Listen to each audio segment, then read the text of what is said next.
Bonjour à tous, je vous retrouve aujourd'hui pour une petite présentation rapide, sans déboxage, de la poupée Barbie fait des dents. Donc je ne la déboxe pas car je souhaite la garder telle qu'elle et j'ai pas trop envie donc d'abîmer la boîte. Donc on va quand même regarder d'un petit peu plus près à quoi elle ressemble. Alors, pourquoi Barbie fait des dents? Alors, nous, en France, on a la petite souris. Aux États-Unis, eux, ils ont la fée des dents qui vient récupérer les dents qui sont tombées des petits-enfants pour leur apporter une pièce, comme notre petite souris à nous. Alors, elle est, comme vous pouvez le voir, dans les teintes violettes. Alors, moi, c'est le côté justement un peu féerie qui m'a vraiment plu. Alors, c'est une Barbie signature, donc de collection. Et c'est une Black Label, donc qui est quand même assez accessible. Alors, accessible, c'est un bien grand mot parce que je l'ai quand même payé dans les 75 €. Je l'ai eu sur Amazon. Je pourrais vous mettre le lien en commentaire et du coup je trouve que c'est quand même un petit peu cher. Alors comme j'ai dit que je ne la déboxerai pas, j'ai quand même regardé. C'est marqué ici qu'il y a un socle inclus pour la poupée, donc si vous voulez l'exposer.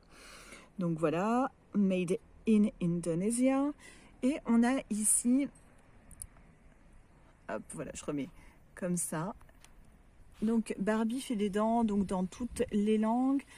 Fêter ce moment merveilleux de la vie d'un enfant avec la poupée Barbie fait des dents. Parce que du coup, c'est vrai que c'est un cadeau vraiment sympa, mais quand même, une fois, je le répète, un peu cher si on veut offrir cette poupée quand l'enfant donc perd ses dents.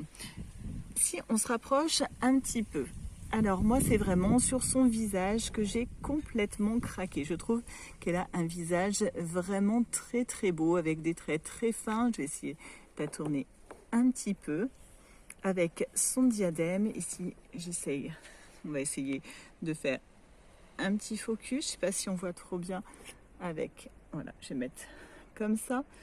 Donc avec des yeux eux aussi qui sont dans les teintes violettes, je n'avais même pas remarqué, ça a l'air d'être sur la boîte qu'il y a une petite tache, et elle a d'incroyables, alors je vais dézoomer, d'incroyables cheveux qui sont vraiment très très longs. On le voit plus de ce côté là, donc elle a une queue de cheval qui lui descend, vous voyez, jusqu'en bas des jambes. Voilà, si on regarde un petit peu comme ça, vous voyez, elle a vraiment une très longue chevelure platine. Au niveau donc de sa tenue, elle a une robe un petit peu qui fait penser à la fée Clochette avec sa petite robe courte et ses belles ailes scintillantes. On a une armature en haut en plastique tout ici qui permet peut-être que ce soit un petit peu moins fragile. Ça, c'est à voir s'il y en a qui possèdent cette poupée. Merci de me dire en commentaire justement comment elle va résister au temps. Donc comme je vous le disais, on a une petite robe avec des petits froufrous dans les tons parme clair avec des petits ronds, des petits spots, donc eux aussi violets et qui brillent. Là, voilà, on s'en rend un petit peu plus compte si je me rapproche. Elle a sa baguette magique ici dans les tons argentés, donc qui vont avec, qui sont coordonnés avec son petit diadème. On va voir si j'essaye de mettre un petit peu plus près, si on peut faire un focus. Voilà.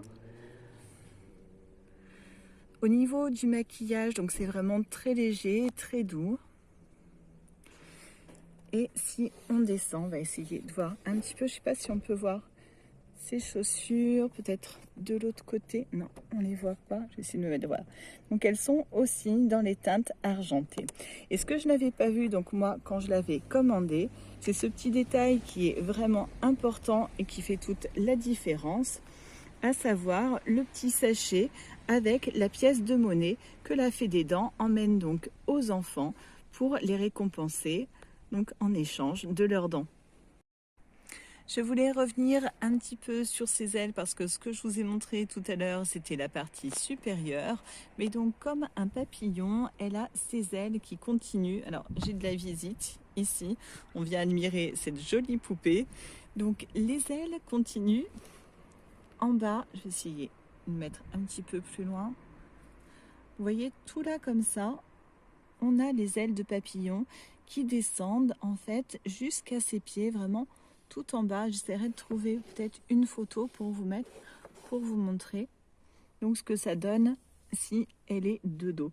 Donc c'est malgré tout, comme je vous disais, je trouve que par rapport aux matériaux qui sont employés, je la trouve un petit peu chère. Néanmoins, c'est quand même un gros coup de cœur pour moi.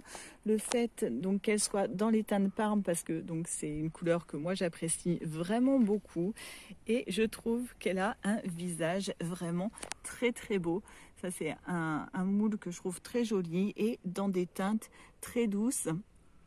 Donc c'est une poupée qui me plaît vraiment beaucoup. Donc voilà, si vous hésitez, n'hésitez plus. Attendez peut-être un tout petit peu que le prix baisse. Avec un peu de chance, on va dire, espérons que ça descende un petit peu. Et je vous retrouve bientôt avec de nouvelles poupées. Ciao!